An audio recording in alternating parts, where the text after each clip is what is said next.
तो मुझे लोगों ने सुनाया कि इस प्रोग्राम को करने में थोड़ी परमिशन की दिक्कत हो रही थी आपके नाम पर। तो हम सोचने लगे कि अब तो चुनाव ही लड़ लिए हैं, मैंने ये भी कर लिए, चलो कर ही लेते हैं। और चुनाव आयोग के हिसाब से बेगूसराय लोकसभा क्षेत्र के हम इलेक्टेड अपोजिशन हैं। हमने अपनी जमानत नहीं जब्त कराई है। और उमर कह रहा था कि सब कुछ बिक रहा है। नहीं, सब कुछ नहीं बिक रहा है। तुम नहीं बिके हो, हम नहीं बिके हैं, ये लोग नहीं बिके हैं। तो जमानत भी जब्त नहीं कराए हैं और जमीन भी हमारा जब्त नहीं हुआ है।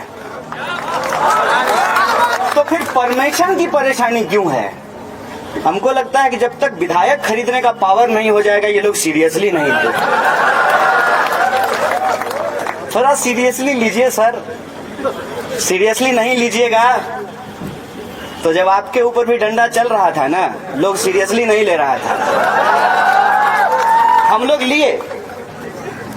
लोग लिए इसीलिए जब 26 नवंबर को आज यहां खड़ा हैं तो सिर्फ हेमंत करकरे को याद नहीं कर रहे हैं, कांस्टेबल तुकाराम को भी याद कर रहे हैं कि ये व्यवस्था सिर्फ आईपीएस आईएएसओ मंत्रियों और मुख्यमंत्रियों से नहीं बनता है। देश स्वीपरों, तांगा चलाने वालों, टेम्पू चलाने वाले, रिक्शा चलाने वाले, दुकानदारों, माओ बहनों, मजदूरों, किसानों, सिपाहियों, सैनिकों, सबसे देश बनता है। देश का अंदाजा आप ऊंची उठी हुई बिल्डिंगों से नहीं लगा सकते हैं। आपको ये देखना पड़ेगा कि फुटपाथ पे चलने की जगह कितनी बची है।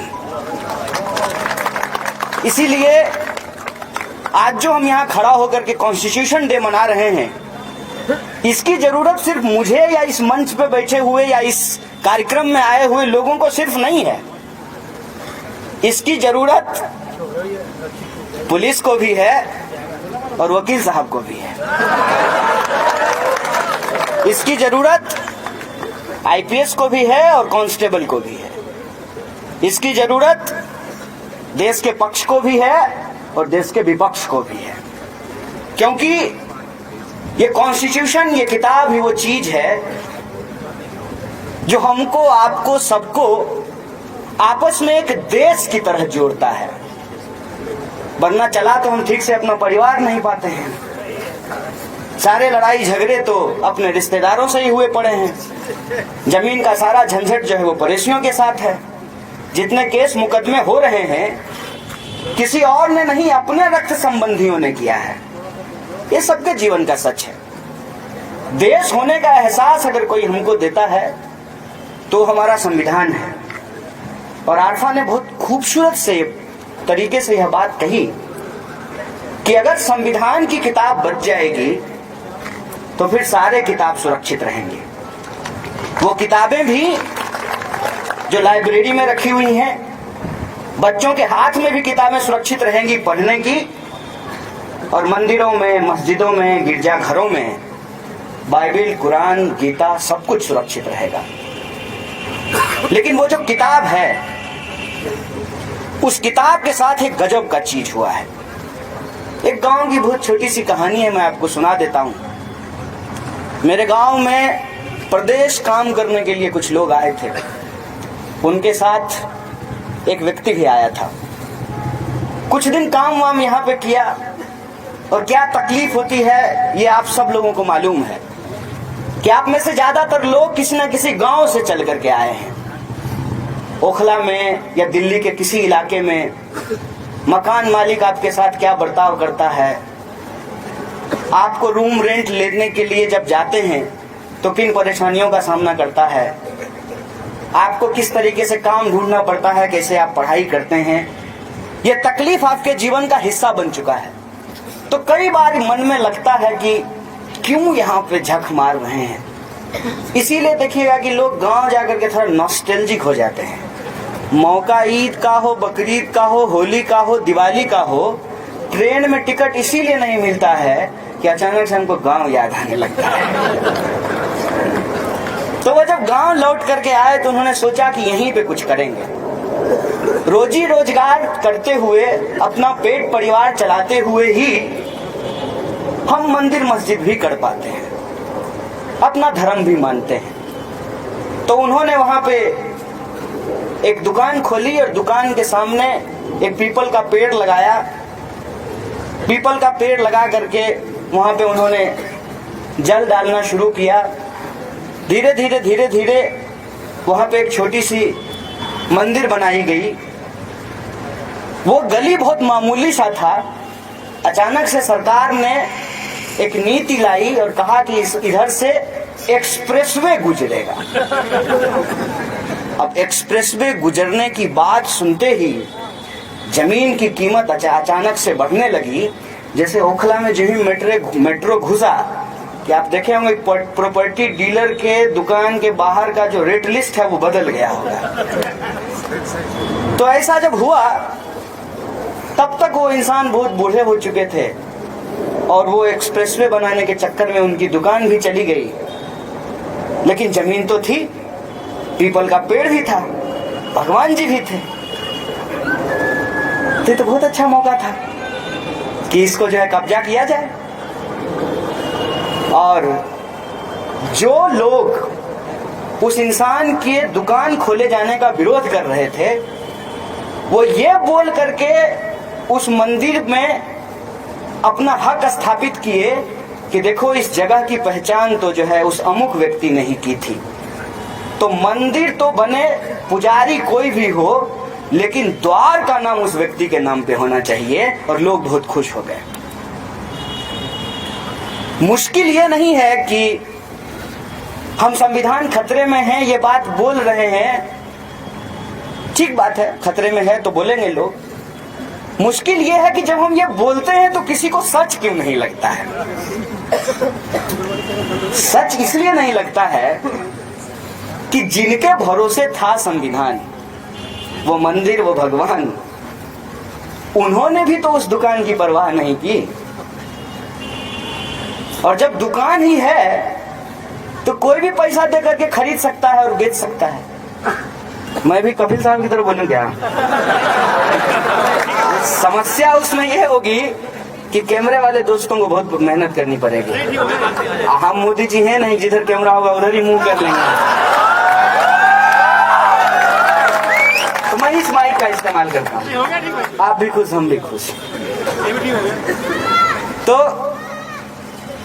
इस वजह से क्या हुआ है कि जब हम कोई बात बोलते हैं ना तो हमारे सवालों का जवाब उनको देने की जरूरत नहीं है, वो विपक्ष पे ही एक नया सवाल खड़ा कर देते हैं। जैसे अगर हम बोले कि तबरेज के साथ गलत हुआ तो वो 3 महीने बाद कहेंगे बोलो बोलो बोलो कमलेश पे बोलो, कमलेश पे बोलो। कमलेश पे क्या कहना चाहते हैं? हम कहां कह रहे हैं कि कमलेश के साथ अच्छा हुआ। अब जैसे उन्होंने एक बड़ा अच्छा उदाहरण दिया हमारे सामने। आरफा जी ने कहा कि सरिया का प्रोग्राम है, अब इस प्रोग्राम का जो है वीडियो अपलोड होगा। अब लोग उसको देखेंगे, कहेंगे देखा तुम गद्दार हिंदू हो, तुम एक बार भी जो है राम जी का नाम लिए, लोग यहाँ आकर के इंशाअल्लाह इंशाअल्लाह कह रहे हैं। इस प्रश्न को समझिए। वैसे अगर माने जलसे की तरह आए हैं, थोड़ा सुनेंगे, हंसेंगे, हंसाएंगे और चले जाएंगे, तब तो कोई बात नहीं है। और सारे स्पीकर ने, लगभग सारे स्पीकर ने, मुझे लगा कि आपको समझाने की कोशिश कर रहे हैं। मैं दावे से कहता हूं इनसे ज्यादा समझदार कोई है ही नहीं। और उमर कह रहा था कि आपको गुस्सा होना चाहिए। मुझे गुस्से से ज्यादा बुद्धिमान चीज ही आज तक कोई नहीं दिखा है। गुस्सा इतना बुद्धिमान होता है कि उसको पता है कि उसको कहां होना है। आप जाइए थाना, ठीक है ना, और जो है हो सकता है कि आप कांस्टेबल पे गुस्सा कर लें, जो ही एसएचओ आएगा पता नहीं कहां चला जाएगा वो। उसको कहिएगा कि आओ बाहर निकलो, तो कहेगा नो सॉरी। गुस्सा इतना बुद्धिमान होता है। तो इसीलिए मैं जो है वीर रस का और आक्रोश रस का व्यक्ति नहीं बचा हूं, मैं कहीं और चला गया हूं। मुझे प्यार, मोहब्बत, प्रेम, ये सारी चीजें ही अच्छी लगती हैं, क्योंकि मुझे ये समझ में आ रहा है कि गुस्से में तो लोग ऑलरेडी हैं, बहुत गुस्सा है। माने सिग्नल पे आप रुक जाइए और सिग्नल पे जो ही 5, 4 हॉर्न देना शुरू कर देगा। भाई 0 तो जाने दे, ग्रीन तो होने दे। मेट्रो पे आप रोज चढ़ते हैं, बोलिए आप एफर्ट करना पड़ता है घुसने के लिए, खड़े हो जाइए घुसा देगा। उतरने के लिए एफर्ट करना पड़ता है, बहुत गुस्सा है। वायलेंस की भी कोई कमी नहीं है। मेरे कुछ दोस्त जेएनयू के पढ़े हुए, जेएनयू में पढ़ाई होती है, इतना आश्चर्य से मत देखिए। अभी आपके इस इलाके के जो डीसीपी हैं वो जेएनयू से ही पढ़े हुए हैं, जेएनयू से पढ़ के आए हैं। मैं बड़ी एक इंटरेस्टिंग बात आपको बताता हूं। इसको मैं इसलिए बोल रहा हूं कि कभी कहा जाता है, जैसा आरफा जी ने भी कहा आपको, कि हिंदू खतरे में है और मुसलमान खतरे में है। मोहम्मद रफी साहब काली जी का भजन गाने का रियाज कर रहे थे, तब उनकी मौत हुई थी। और जो राम जी को लेकर के सबसे मशहूर गाना है, राम जी की निकली सवारी, राम जी की लीला है न्यारी, वो गाना मोहम्मद रफी के द्वारा गाया गया है। मन तरपत हरि दर्शन को आज, वो गाना एक मुसलमान ने लिखा, एक मुसलमान ने गाया और एक मुसलमान ने उसका म्यूजिक दिया है, और बजता हिंदुओं के मंदिर में है। जय हिंद का जो नारा है, आरफा जी को गाली देने के लिए वो लोग नीचे लिखते होंगे जय हिंद। जय हिंद का नारा एक मुसलमान का दिया हुआ नारा है। पूर्ण आजादी की मांग करने वाला पहला व्यक्ति मौलाना हसरत मोहानी थे। देश के पहले शिक्षा मंत्री मौलाना अबुल कलाम आजाद थे। ये बात मैं क्यों बोल रहा हूं? यह बात मैं इसलिए बोल रहा हूं कि ये बात सबको बोलने और समझने की जरूरत है। वो समझ भी रहे हैं, बोलने की जरूरत है। मुझे आपकी समझदारी पे बिल्कुल शक नहीं है। कई बार मैं समझता हूं कि आपके जो जीवन के अनुभव हैं वो मेरे अनुभव के सामने बहुत बड़ा है, लेकिन उसको बोलने की जरूरत है। इतना बड़ा पुलवामा अटैक का मामला है, उसका नाम चेक किए हैं? किस धर्म के लोग उसमें नहीं हैं? सभी धर्म के लोग हैं, सभी जाति के लोग हैं, सभी इलाके के लोग हैं। यही तो भारत है। और इस भारत को अगर कोई आपस में जोड़ता है तो हमारा देश का संविधान है। उस संविधान में जो लिखे हुए अल्फाज हैं, जो शब्द हैं, जो मूल्य हैं, जिस पे डॉक्टर साहब सवाल खड़ा कर रहे थे, वो सवाल जायज हैं। मैं आज टीवी देख रहा था, बीजेपी का एक स्पोक्स पर्सन उसको शिवसेना को पलटू राम बोल रहा था। मुझे इतनी हंसी आई, मैं इतना हंस रहा था, तो एक दोस्त आया, बोला कि क्या हो गया, इतना क्यों हंस रहे हो? हम बोले क्या करें, इतना लाजवाब नेता और उसका प्रवक्ता सब है कि हंसी रुकती ही नहीं है। उसको पलटू राम बोल रहा था।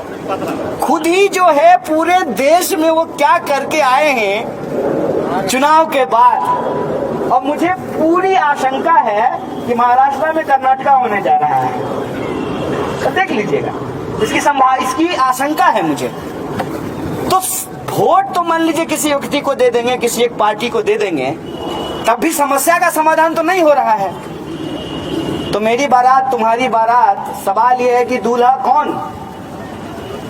चुनाव तो आएगा, चुनाव तो होगा, और ये सारी लड़ाइयां जो हैं, जिसको आप साल भर, 3 साल, 4 साल एकजुट करने का प्रयास करते हैं, वो अचानक से चुनाव के वक्त बिखर जाता है।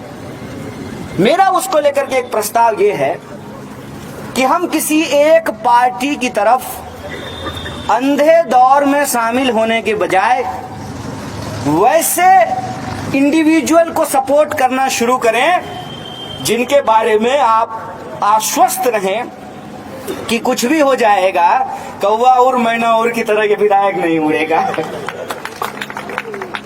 ये बात मैं इसलिए कह रहा हूं कि आज आइडियोलॉजिकल इंटीग्रिटी बहुत इंपॉर्टेंट हो गया है।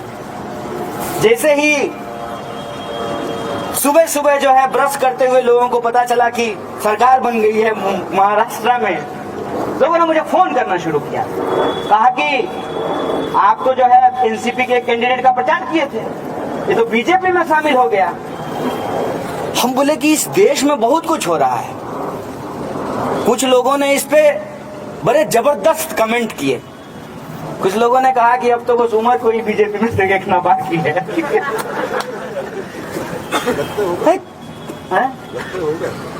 नहीं, लगता नहीं है, लेकिन अगर तुमको चाहिए, तुम चाहते हो कि वॉशिंग मशीन का शेयर करके आना है तो हो आओ। तुरंत जो है तुम देशद्रोही से देशभक्त हो जाओगे। आज के लिए बस इतना ही। और वीडियो देखने के लिए चैनल को सब्सक्राइब करें। अगर आपको हमारी वीडियो पसंद आ रही है तो लाइक और शेयर जरूर कीजिए।